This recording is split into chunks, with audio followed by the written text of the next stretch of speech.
Interview unedited and in full will be available online tomorrow. On to another overseas-based Aussie with a very different recent past. 6 months ago, Kerem Bulut was the bright young hope of Australian football after starring in the young Socceroos' run to the Asian Championship final.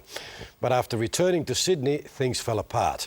In November, Burwood was arrested, had his passport taken and was charged with a range of alleged offences, including malicious affray, robbery in company, participating in a criminal group and threatening a person with intent to influence a witness.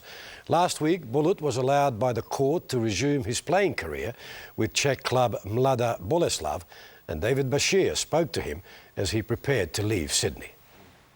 It's been very difficult actually. It's been quite stressing for me and my family, probably for everyone that believed in me. Given your profile, Kerem, given what you've achieved already, do you feel, and you're only young, but do you feel some of the decisions you've made have let your friends and family down?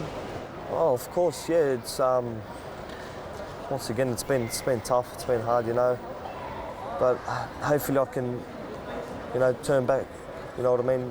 Sort of turn back time, but just forget about the past. The past is the past, and move on for the future and the present. Do you think you've learnt from? Yeah, of course. I've learned. I think a lot. I've learned a lot, and I can probably teach what I've learnt to other people, to kids, and explain how tough my time was and how tough I grew up and stuff like that. And just don't let it get to you. Just got to be mentally strong, mentally tough, and just work hard. It's the main thing. Kerem, in your last court appearance, there was a photo in the Daily Press with you with a motif of a gun on a hoodie. Can you just explain why you wore that to court? I actually didn't wear it to court. It was in the car. It was in the car and I walked in with a collared shirt into court, and I finished the court case. And I was outside waiting, waiting for a paper to get from the court. I just told my mum to run to the car and give me a jumper because I was cold. And as I did do that, they took a few photos and made it out like I did walk into the court with that. So you can understand how it looked at the time? Yeah, of course. Looked very bad. But not everything's like as you see, as it seems. You get what I mean. So yeah, it happens. Stuff like that happens. But you can't let it get to you. Kerem Bulut, and obviously details of the case couldn't be discussed for legal reasons, but he is back playing football. David Zrilic and Craig Foster are with me. That was a bad story when it first broke, a distressing story, because the kid is obviously very talented. So it's good news that he can play.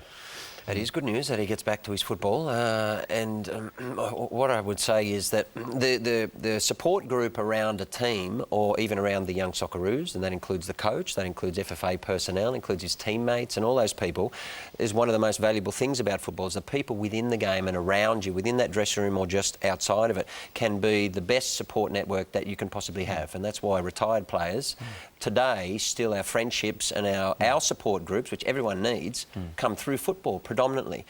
So my advice to Kerem would be to fall back on that, and to the other players who are representing Australia alongside him, to provide their support with him, to keep in contact with him, and to make sure that he becomes not just a quality player, but stays out of trouble. Well, we've seen a lot of evidence of people who kind of fall by the wayside, find their way back on the straight and narrow through football. Exactly. What about Timmy Cahill?